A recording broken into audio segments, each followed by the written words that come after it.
කෙනෙක් කිව්වා යාඥාවේදී 70%ක්ම ඔබේ ශරීරයට අදාළ දේවල් කියලා. දනින් හිඳීම, අත්ඇසවීම, නිරහරව සිටීම, කතා කිරීම කියන්නේ ශරීරය සම්බන්ධ ක්‍රියාවක්. මතක තබා ගන්න. යාඥාව කියන්නේ වැඩක්.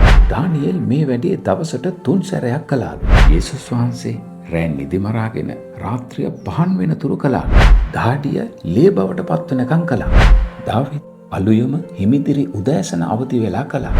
මෝසෙස් දවස් 40 ගණන් නිරාරව ඉඳලා කරා. අලසකමින් කරන ඕනෑම වැඩක් අසාර්ථක වෙනවා වගේ තමයි.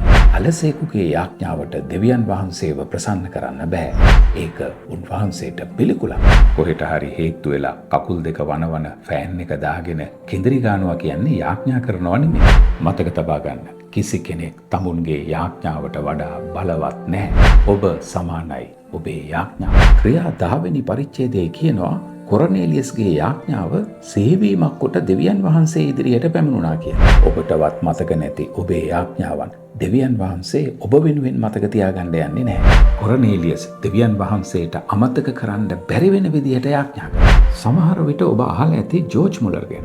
නූතන ඉතිහාසයේ ඇදහිල්ලේ ජීවිතයකට ඔහු තරම් ආදර්ශයක් තවත් නැති තරම්.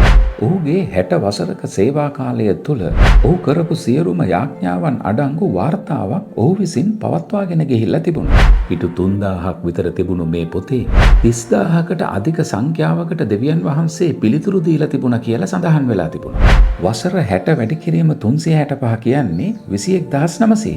පිළිතුරු ලැබුණු යාඥාවන් 30000කට වැඩි තිබුණා කියන්නේ ඔහු තමුන්ගේ ජීවිතයේ දිනපතාම යාඥාවට පිළිතුරක් අත්දැකලා තියෙනවා. ඇත්ත වශයෙන්ම කියනවා නම් දවසකට එක පිළිතුරකට වඩා ඔහුට ලැබිලා තිබුණා. අහලා ඇතිනේ දේවරාජ්‍යයට යන මාවත පටුයි. ඒකෙන් ඇතුල් වෙන අය ස්වල්ප දෙනයි කියලා. තවත් කෙනෙක් කිව්වා දේවරාජ්‍යයට ඇතුළු වෙන තැන තියෙන ගේට්ටුව හරි කුඩා එකක්. ඒකට ඇතුළු වෙන්න පුළුවන් දනිස් දෙකින් ඉඳගෙන විතරයි. මම හොඳටම දන්නවා මේ වීඩියෝ එක නරඹන ගොඩක් අයට විනාඩි 5ක්වත් දනින් ඉන්න බෑයි කියලා. මතක තබා ගන්න. යාඥාව කියන්නේ වැඩක්. මිල අධික පූජාවක්. ස්වර්ගය කියන්නේ අලසයින්ගේ විවේකාකාරයක් නොවේ. දනින් ඉඳලා සටන් කළ සොල්දාදුවන්ගේ කඳුළුවල විපාකයක්.